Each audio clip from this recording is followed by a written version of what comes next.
Very good morning, students. Welcome back to online session on Java programming course. In our previous session, we discussed the concept of overloading, both overloading methods as well as overloading of constructors we have discussed. So overloading is a concept that can be achieved simply by changing or by increasing the parameters that we are passing to both methods as well as constructors.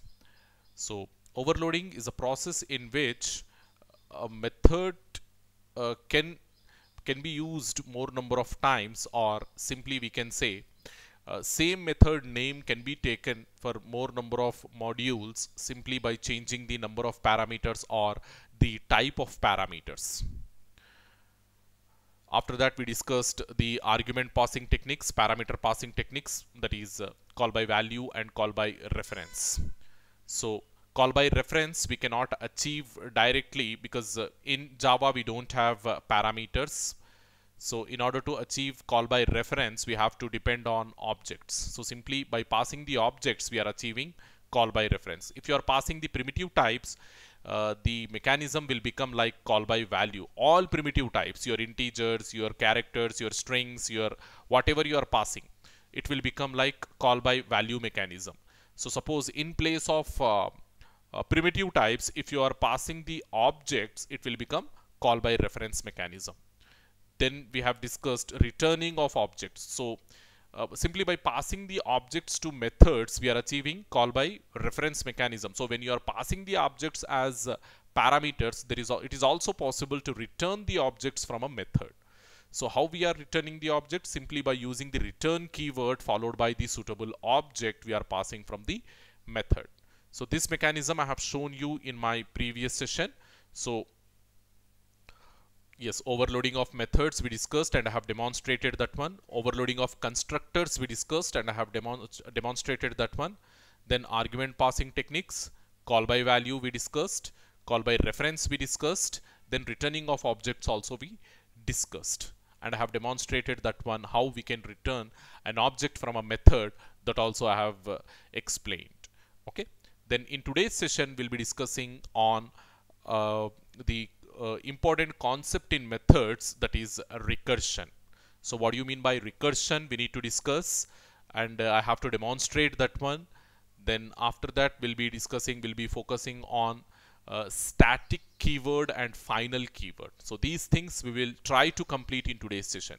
See, when coming to this static and final keywords, they are very, very, very important. And most probably I'm going to put an LAQ with the help of these two concepts, static and final keyword concepts. Okay, so you need to be ready with your answer. Okay, so quickly, first of all, we'll discuss what is recursion, and I will try to demonstrate that for you. Okay. So recursion, it is a process of defining something in terms of itself. So generally in any programming language, in order to achieve the recursion, will depend on what we call the methods, because only a method can call itself, isn't it?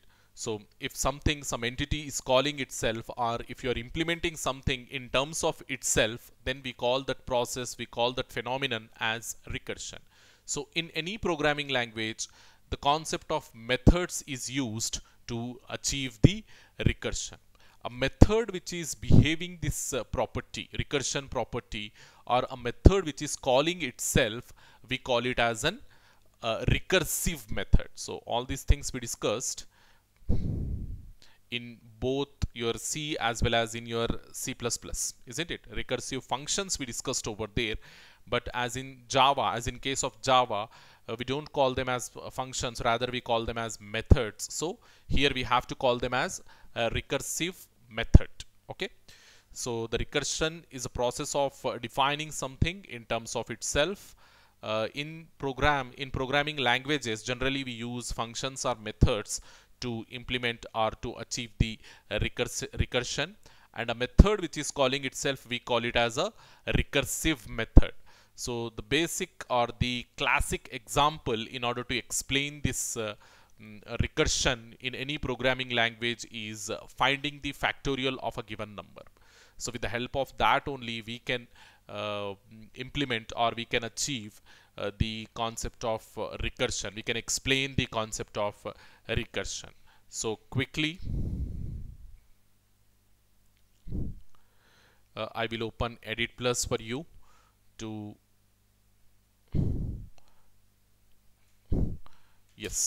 to write that program to do the demonstration of recursion in Java. So for that we need to start a class as we are calculating the factorial. So I will take my class name as factorial, and in it I am declaring a method like fact. This fact is a method and which is returning an integer value, so the return type is int, and I am passing an argument, okay, an integer value as an argument to this method. So if n value equals to 1, okay, then what we have to do, return 1. Otherwise what we have to do, in either case we have to multiply result equals to factorial, see here, result equals to fact of n minus 1 multiplied with that is n.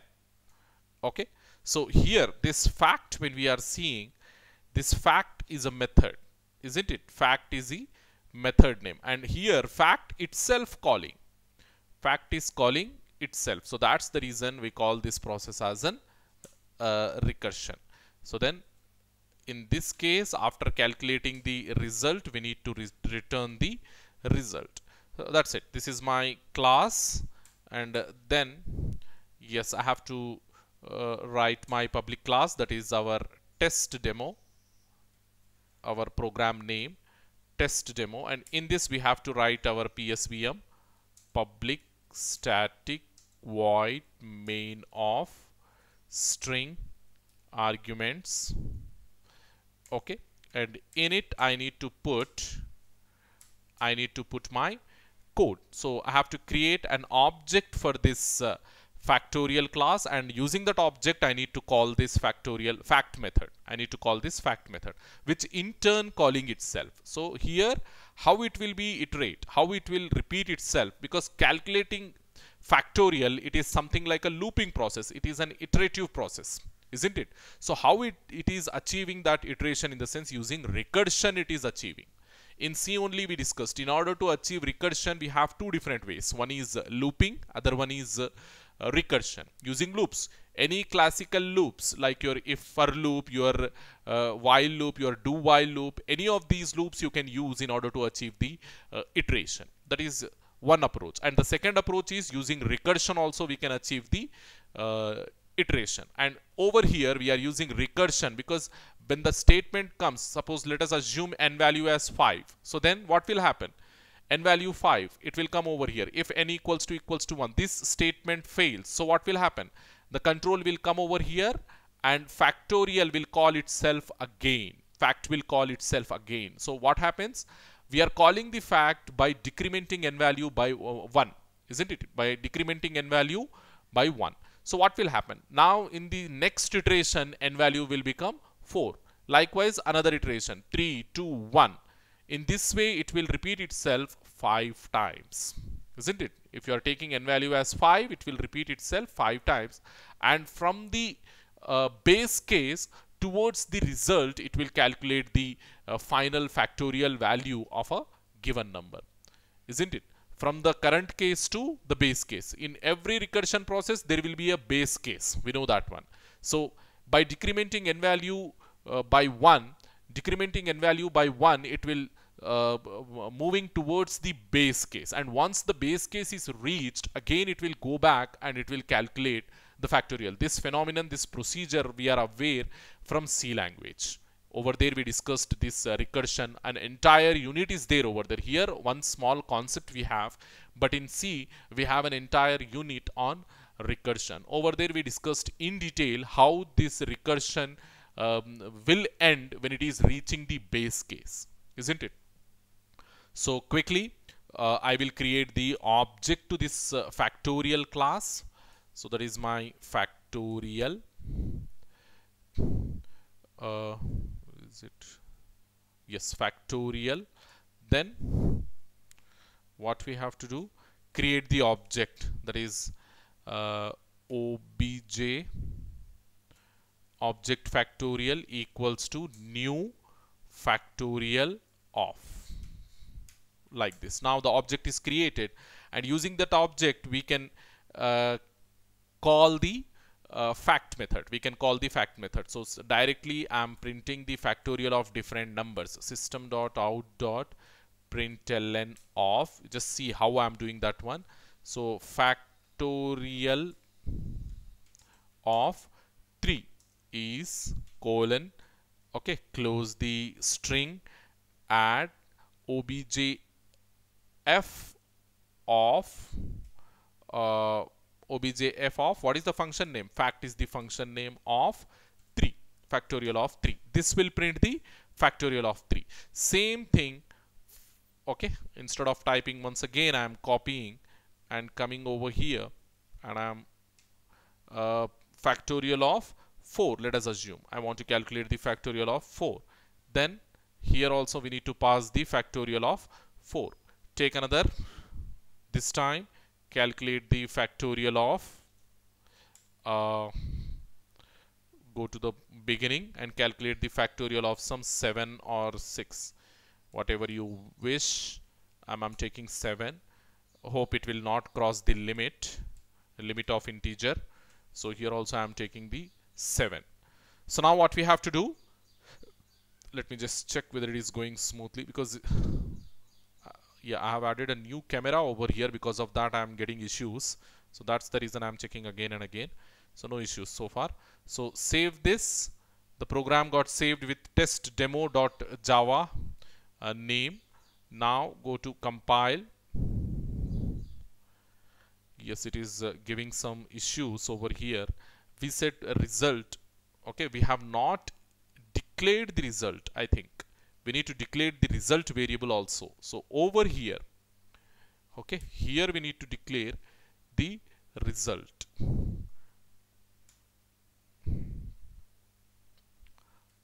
Int result. Okay, so now save this,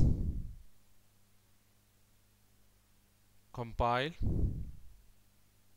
Yes, it is successfully compiled, and then run.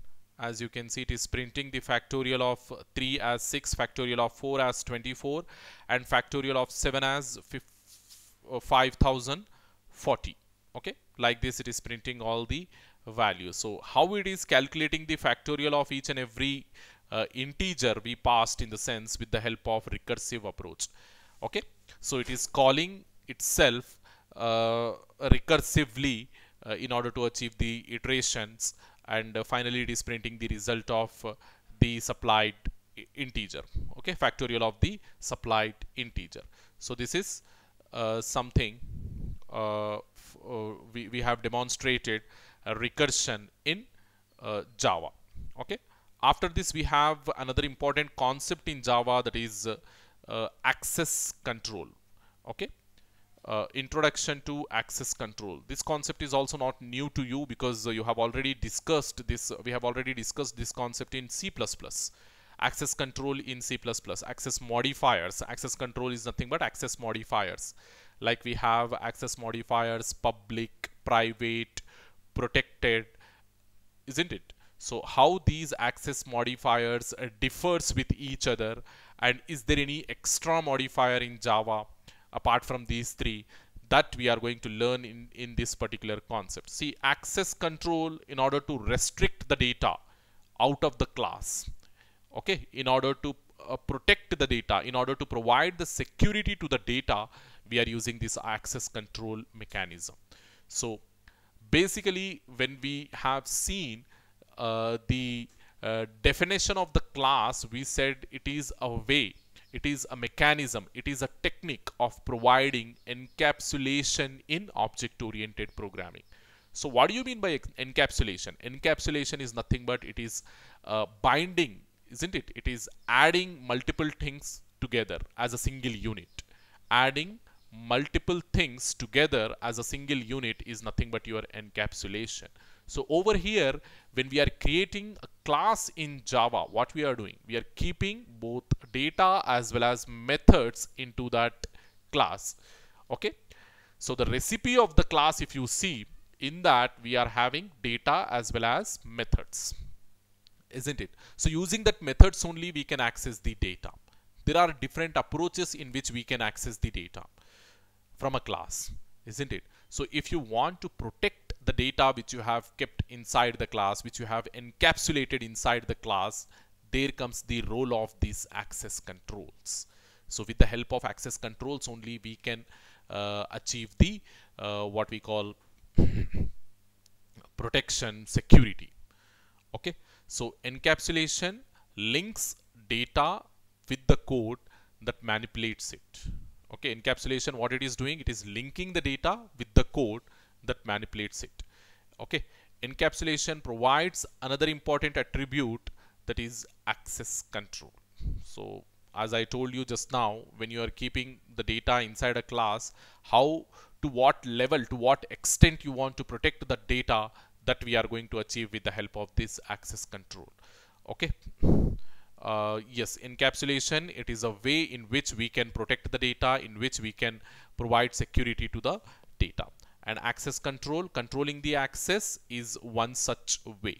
So using this access control, or by controlling the access, we can prevent data misuse. If somebody tries to misuse the data, that we can prevent. Okay. Yes, if you see, allowing access data only through a well-defined set of methods. So this we can, I mean, in order to achieve this, yeah, we have to depend on access control. So we can prevent the misuse of data.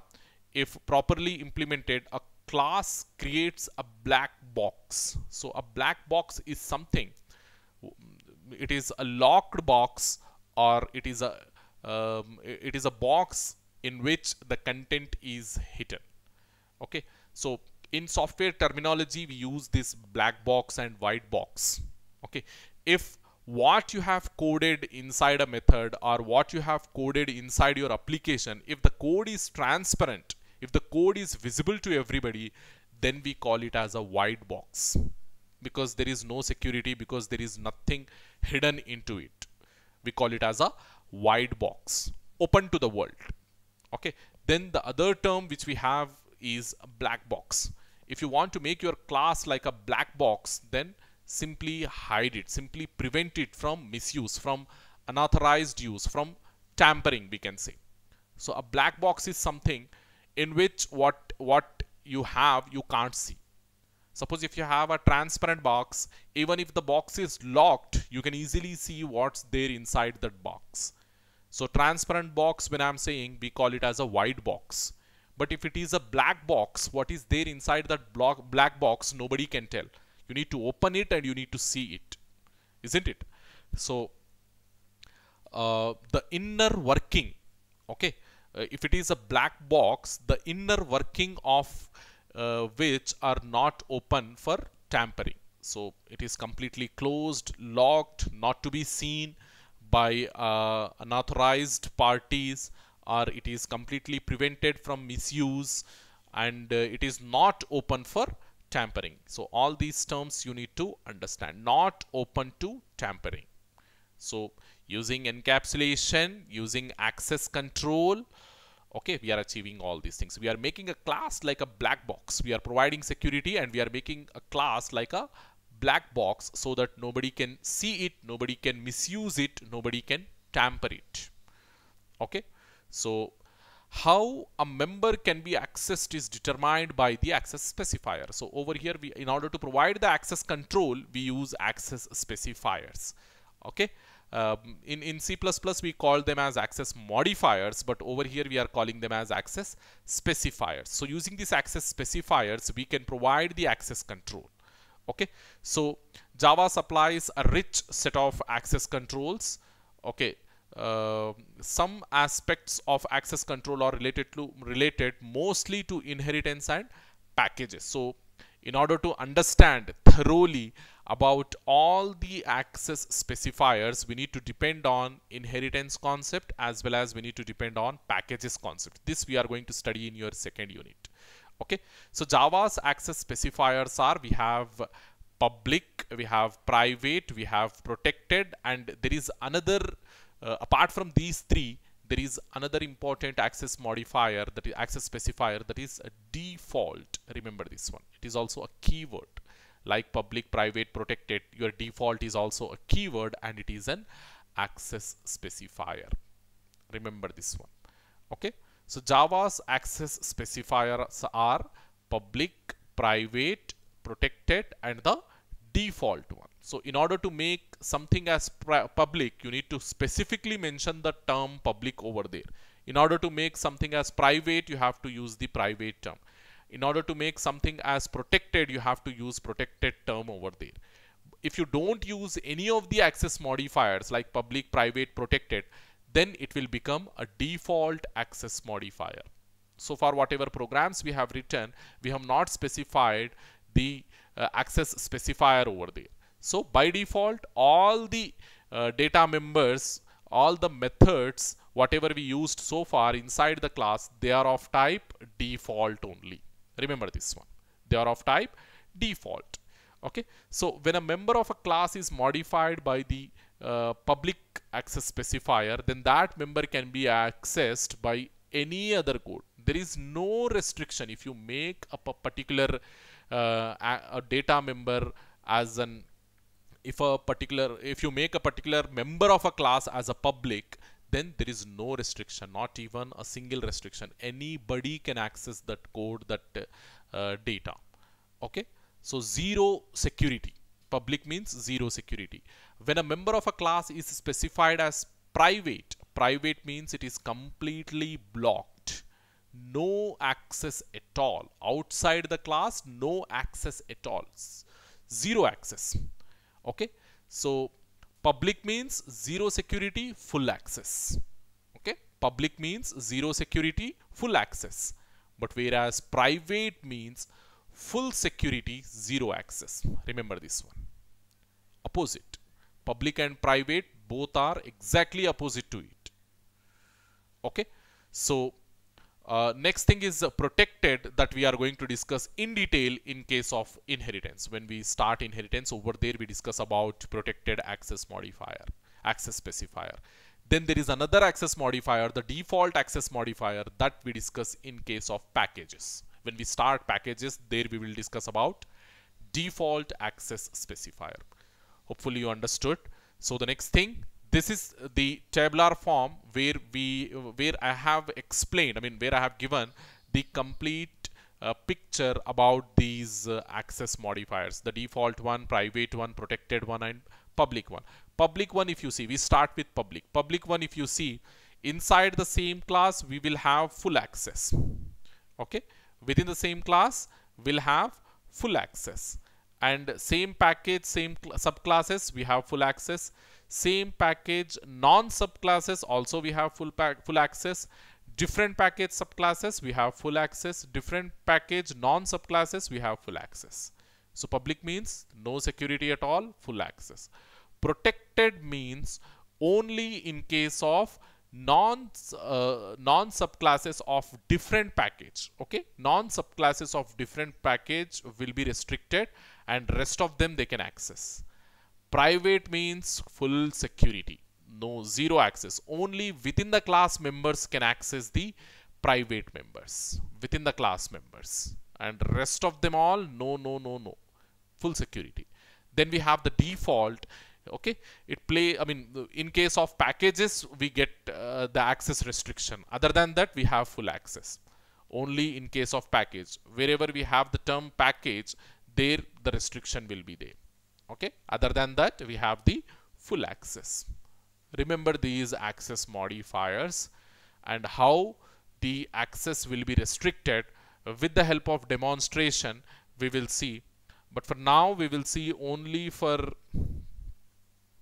uh, public and private, the protected and the what we call the default one, we will demonstrate when it comes in our discussion. Like protected, in order to demonstrate, we need the concept of inheritance, the knowledge of inheritance. Then the default, in order to demonstrate, we need the knowledge of packages. So for now, just go and demonstrate what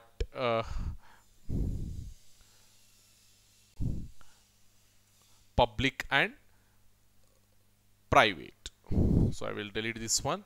So I'm writing a simple class and I'm giving the name as test. So in it I'm keeping some members. So here this A will become default. Okay, public, I'm making it as public int B, then protect private int A, not a C. So like this I have declared three data members. Then I'm writing one method set C or access C. Set C get C method. Okay, set C. In order to set the value, we need to pass the value temp, and we need to all these things. Yeah, we have to do C is equals to temp. Okay, we are keeping some value into that.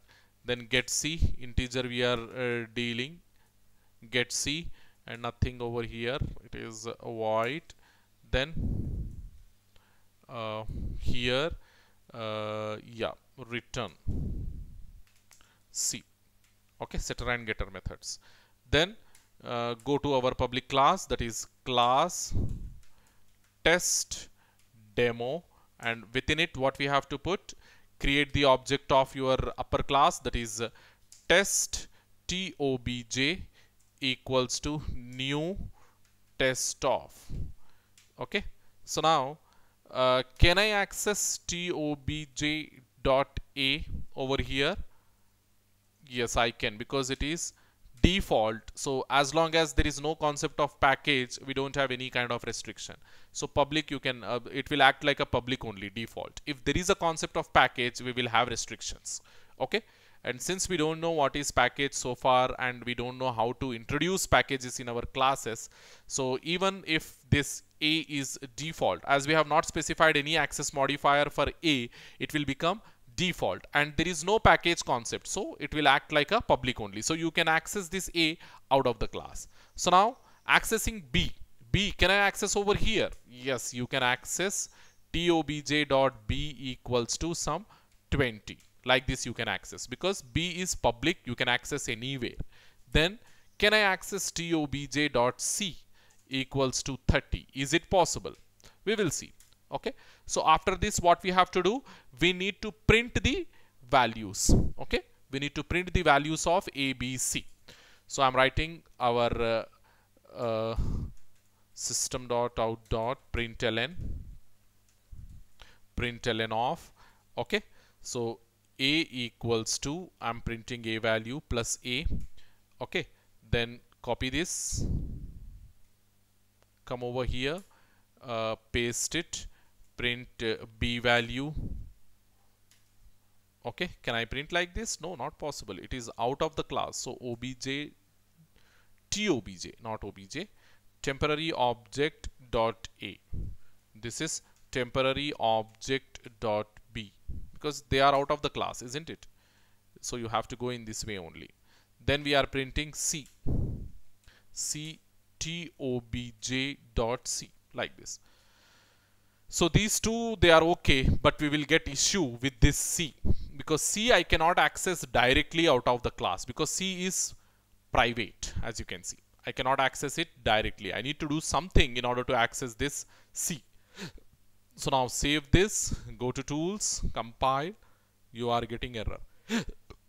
Yes, what error? B.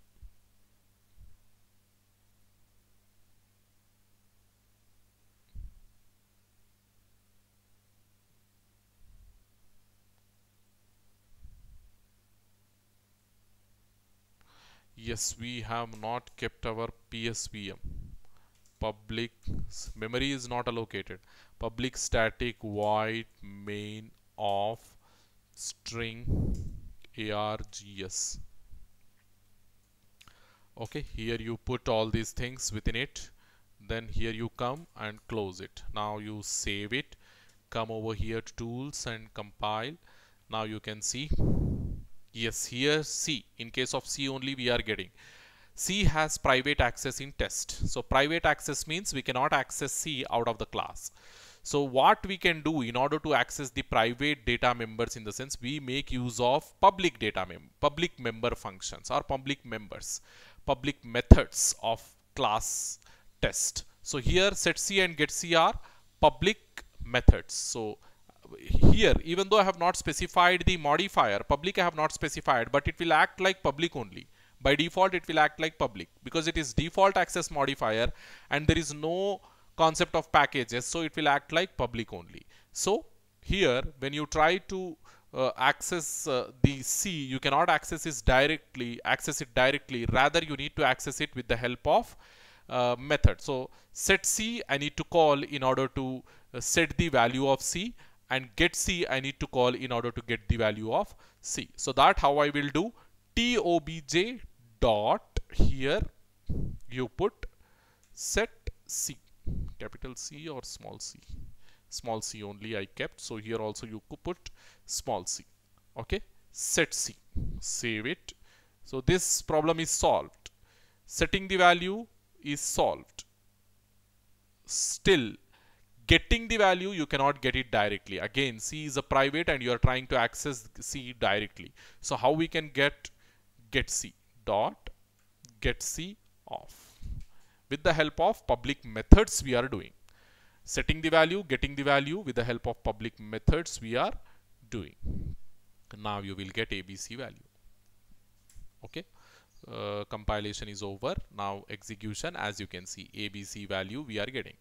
So public data members you can access directly. Default data members within the package you can access them directly, but private data members you will have the complete restriction. So how we can access the private data members? With the help of public methods we can access. Okay, in order to set the value of private data member we make use of public setter method, and in order to get the value of private member we make use of public getter method. So set setter method, get getter method, like this you can remember. So what else we have to discuss over here? After the demonstration of the access control in Java, we need to go to an important concept, that is static keyword in Java. The role of static keyword, it is entirely different.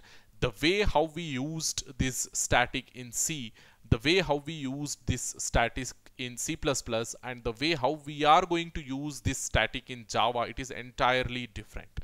That's the reason this static keyword, it is having an important part, an important role in Java programming. So pay some attention towards this concept when I explain, and try to grasp as much as possible, try to grasp the knowledge as much as possible from this explanation, and try to remember the stuff, because from here on we will we are differentiating our Java programming from C and C++.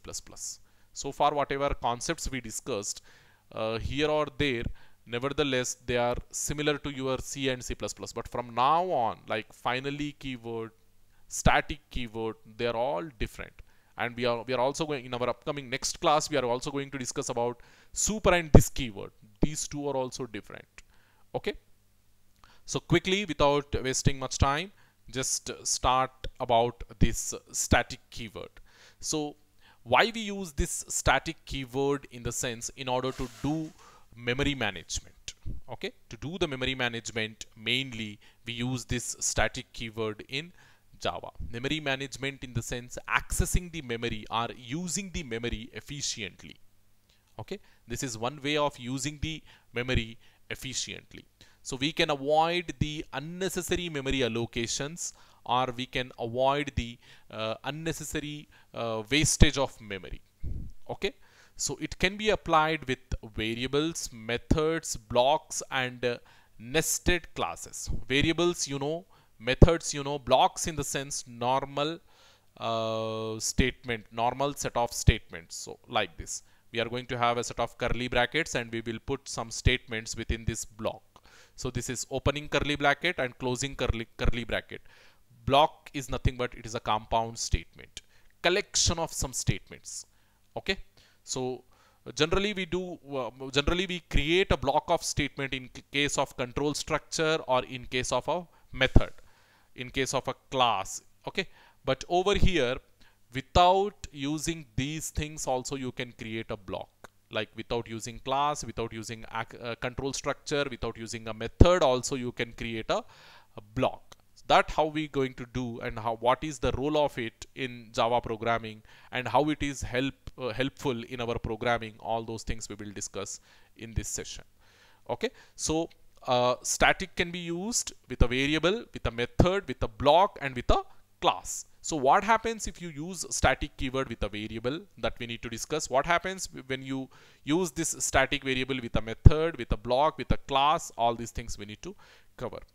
Okay, we can say the static keyword will act more on class rather than on object. So whatever modifications, whatever scrutiny we are doing, that we are doing on the class itself. We are not bothering about the object. Okay, instance. Object is nothing but instance. So the static can be applied on variables, static can be applied on methods, static can be applied on block of statement, and static can be applied on nested inner classes. Nested classes, we should not say inner classes, nested classes. Okay, so how we use a static keyword with variables, that we need to declare, that we need to discuss over here. So if you declare any variable as static, so before the data type, generally how we are declaring a variable, like this, we are declaring int a.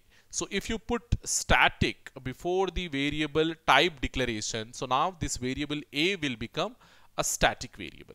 So what extra properties this variable a is going to have, in the sense, the static variable can be used to refer the common property of all the objects. Suppose if you have something in common between all the objects, so you are creating a class, and using this class you are creating plenty of objects, object 1 comma object 2 and so on, object n. So like this, when you are creating number of objects, if you have something in common between these objects, then you can use this static keyword. So generally what will happen, suppose yes, if you are creating a class for student, if you are creating a class for students belonging to a particular college, belonging to ISL engineering college, let us assume. Okay, then what will happen? Yeah, in every student class you are keeping some attributes, like you are keeping student name, student number, okay, student ID, okay, class, and then you are keeping college. So when you see this college, because we said we are creating a class for ISL engineering college students. So now this college attribute, college data member, will hold the ISL only for all the objects, isn't it? ISL only for all the objects. So for all the students, they belongs to ISL engineering college only. So their college attribute, their college property will become ISL only. So in order to make this as a unique thing, a constant thing, because if you create object 1, it will have college. If you create object 2, it will also have college. Likewise, if you create object n, it will also have college, and their value is also same, like ISL only. Okay, what you are doing by creating n number of objects, you are wasting n memory blocks in order to store this college. And if you make this college as static, what will happen? Here we said static will apply on the class, not on the instance. So if you make this as static, it will create only one variable college. It will not create n variables of college. It will create only one variable college, and it will store static, ISL in that one.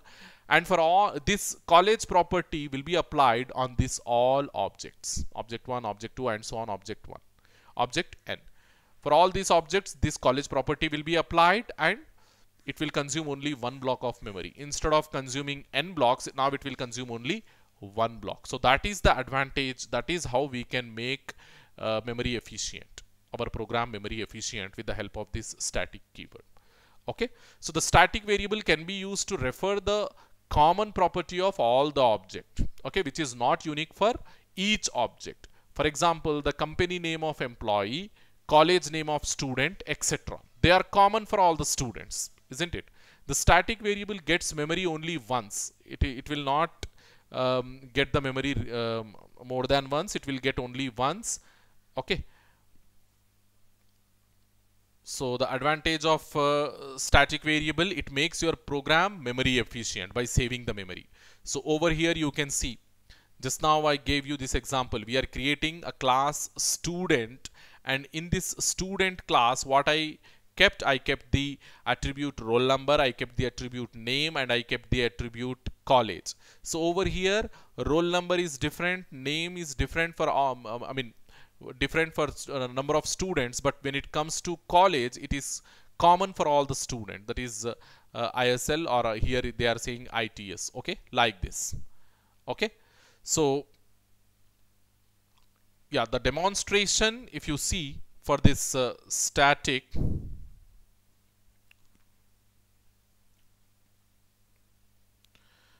let me just demonstrate this static keyword program. Yes, I will delete this. Yeah, take that same student class. Okay, S needs to be capital. Student, and in this you put int roll number. Okay, then string name. Okay, then string college. Okay, so this is my class, and inside this I'm taking one constructor, that is to initiate my class, student string student name or t name, temporary name, comma roll number is first, right? Temporary roll number, string temporary name. Okay, now how we can initialize this? Simply make roll number equals to trno, temporary roll number, comma name equals to tname, temporary name, like this. Okay, this is my class. After this, what I have to do? Yeah, write one more method to display. Okay, void display of, what I need to display? The name, yeah, all the details we need to display. So system dot out dot println of, okay, here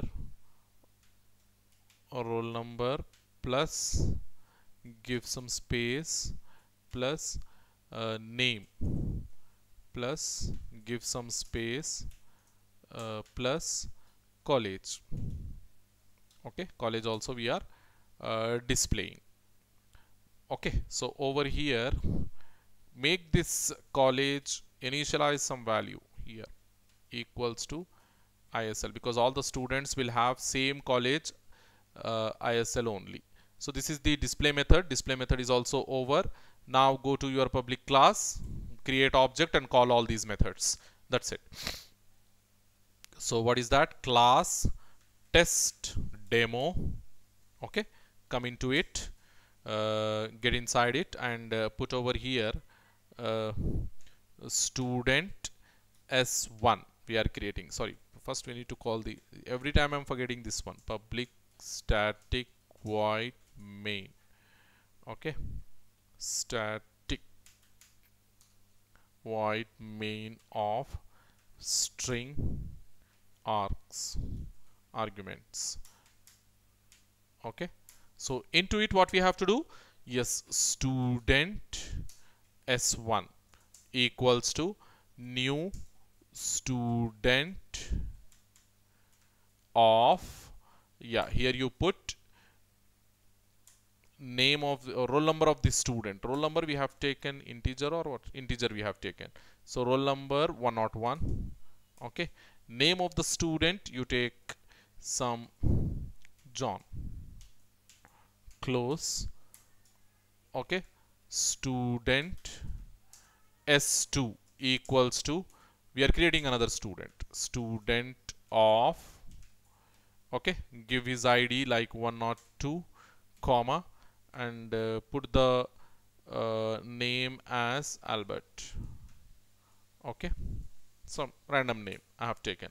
So like this, now two students I have created, and now what we have to do, constructors is being invoked, and now call the display method. So if I put s1 dot, what is the first student, I mean what is the display method, display, s1 dot display will display the first student details, then s2 dot display will display the second student details.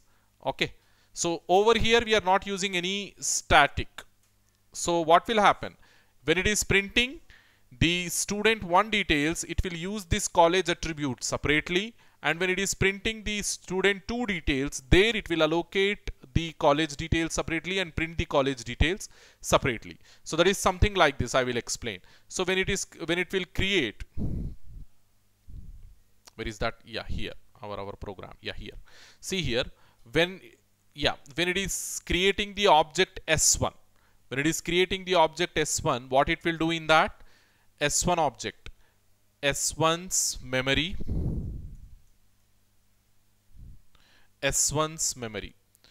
s1 within it, it will put, what it will put, roll number,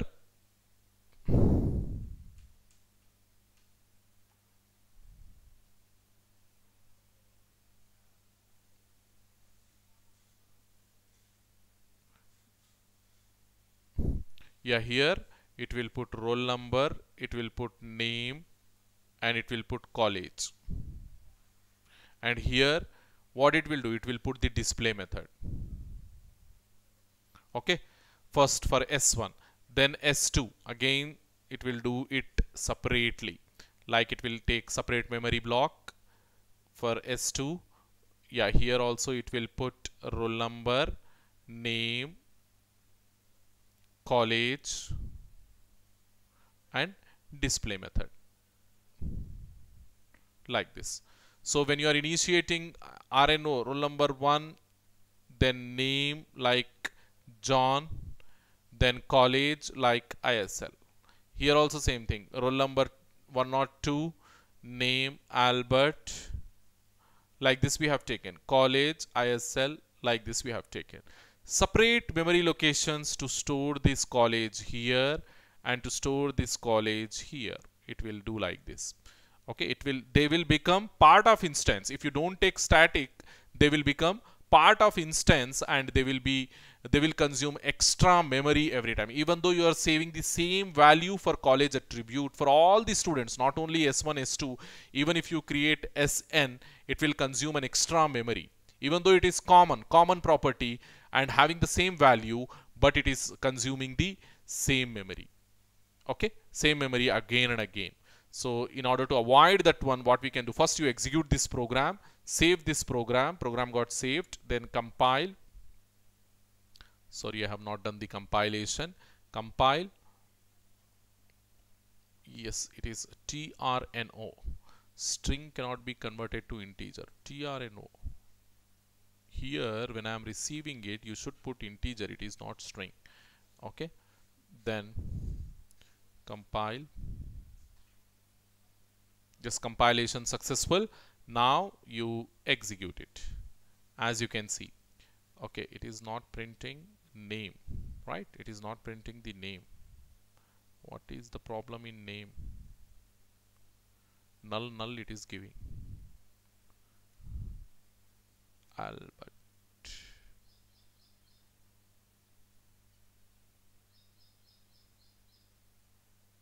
Okay, over here I made it as tname equals to tname. It is not tname, it is name equals to tname.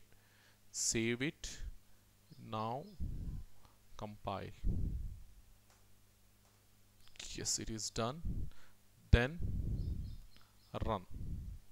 Yeah, if you have something, if I'm doing too quickly, if you feel like that, you can pause the video and you can see, you can check that one. Okay, so now you are getting the value. Then yes, how we can make, there is no difference if using static, not using static, there is no difference. You will get the same output, but when you are not using the static, your program will consume more memory, but when you use static, your program will consume less memory. So what happens when you use static in your program, in the sense, instead of keeping this college variable inside the instance, what it will do, it will make it like a class member. It won't put that college inside an instance, it will make it separately, and it will initialize this value ISL before the class loaded into the program itself. Before the class gets loaded, and it will remove from here and from here also. It will maintain globally, and it will assign the value ISL to college. It will create this variable before the classes gets, before these objects will be created, before the class loaded into the JVM. So now it will consume only one memory location, only one block of memory in order to store this college string. Okay, so that is the difference we are going to get. Your program will become memory efficient. Now I made this, before this string we have to put static string. Before the return type, the static should come. I hope so, but it is no capital, it is small. Static string college. Okay, then go compile, no issues, hopefully. Now execute or run. See here, same ISL we are getting, but with only one block of memory. Rather than keeping a separate block of memory in each instance, it will maintain only one block of memory at global level, at class level, and it will assign the value ISL to that global variable, or the static variable, before the class gets loaded into the JVM. And when it creates the objects, and when you are displaying the object properties, every time it will retrieve the college value from that global variable only, from that static variable only. Okay, hopefully you understood this one. This is how your program will become memory efficient. You can not only make a variable as static, but you can even make a method as a static method. So simply use the keyword static before the method name in order to make it as a static method. So if you make a method as static method, it will be known as a static method. Okay, what extra properties your static method will have when compared with the normal regular method, in the sense, this 1, 2 and 3 we need to discuss. A static method belongs to the class rather than the object. Your static method, again, it will become a part of the class, not like a object part, because here you have seen, whenever we are creating a method inside a class and you are creating an object of that class, your display method is becoming a part of every object. So here this display method is part of every object, but when you make this display method, or when you make a particular method as static, it will become a part of class, not part of object. Remember that one. Then the next thing, a static method can be invoked, okay, because it is a part of the class now, so it can be invoked without the need of creating an instance of a class. Okay, even without taking the class, even without the help of a class object, you can you can execute the static method. How, that I will show you. So in order to execute the static method, we don't need instance, we don't need object. Okay, that is another important property of a static method. Then the third one, a static method can access only the static data members. Okay, it can access and it can change. A static method can access static data members and can change the value of it. So if you have a static data member, you can change the value of that static data member only within the static method. Outside the static method, you cannot, it is not possible. Okay, so then quickly we need to demonstrate this static method concept. Yeah, if you refer the notes, you will understand it more clearly. Yeah, this understanding, this execution understanding along with the notes, it will give some clear idea to you. Okay, then static method, the same program we are using. Okay, the same program we are using, but in order to, yeah, as we have initialized this college value as ISL, now I want to change this ISL. Instead of ISL, I want to put over here OU, like Osmania University I want to put. So who can change this static data member value? Only the static method can change the static data member value. So for that, what I have to do, I need to put one more method over here, that is of type static method. Static void, and my method name is change only. Change I am taking, and within this method what I am doing, I am changing the college value. College is the regular, I mean static data member, and I am changing the value to OU, Osmania University. Okay, so now what I have to do, yeah, the rest of the things are same, but when you come down inside this, yes, student 1, student 2 we have created objects, then we are displaying, and we are getting, already we have seen this. Okay, so what I will do, first I am creating only the student 1, and I am displaying, Control Z, okay, only the student 1, and I am displaying this, okay, student 1 details, because we have not invoked the change method, which is static. The change method we have not invoked. You need to be very cautious over here. What steps I'm doing over here, you need to be a bit cautious so that you will understand.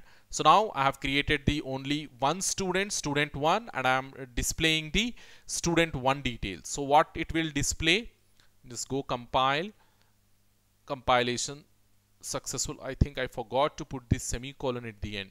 Yeah, here. Compile, no issues, hit enter. Now run.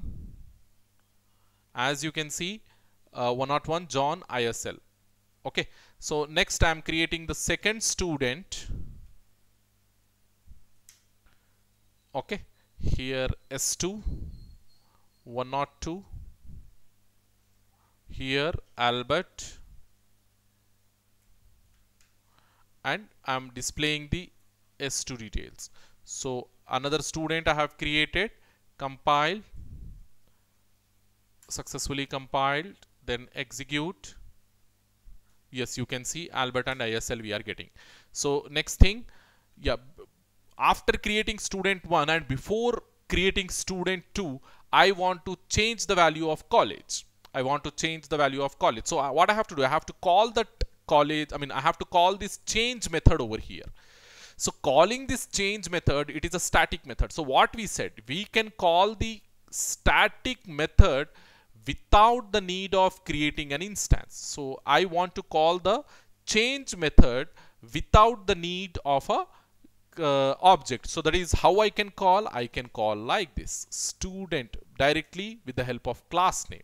Student is my class name over here. You can see student is my class name, and I'm using student dot, the method name is change. Because it is a static method, I can call it directly without the need of an object, without the need of an instance. So now what will happen? The college value will be changed to OU. So for student 1, you will get the college value like ISL, and for student 2, you will get the college value like OU. Just go and see.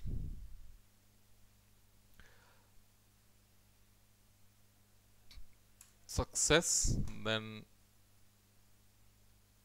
yes, you can see over here for student 1, for John we are getting the college value, college name like ISL. For Albert we are getting the college name like OU, because we have invoked. And remember this one, only the static method can change the static variable. Only the static method can change the static variable. Okay, so yeah, the demonstration of static method is also over.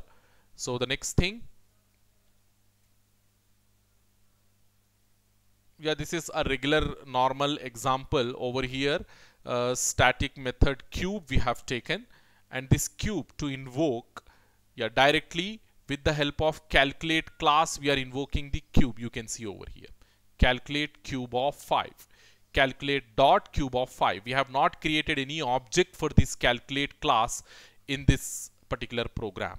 We have written the cube method inside calculate class, and directly we are writing public static void main inside that same class only, and without creating the object only we are calculating the cube method. Okay, so this is another example for static method.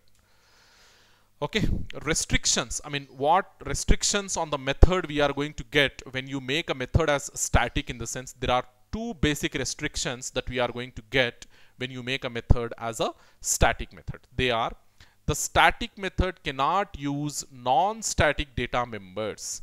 So inside a static method, you cannot use the non-static data members or call non-static methods directly. So non-static methods in the sense normal methods, non-static data members in the sense normal data members. So within a static method, you can use only static variables and static methods only. You can call static methods, or you can use static data members only. Normal data members, normal methods you cannot use. Okay, so over here you can see, to demonstrate that one, we have taken one simple class A, and in it I kept a value as 40, and this a value, it is a non-static data member, it is a normal data member A. So I'm using the PSVM, and inside it I'm trying to print the a value. I'm trying to print the a value. So here you will get an error, because this a is a non-static data member, and we are trying to access the non-static data member within a static method. Okay, within a static method. So like this you will get an error.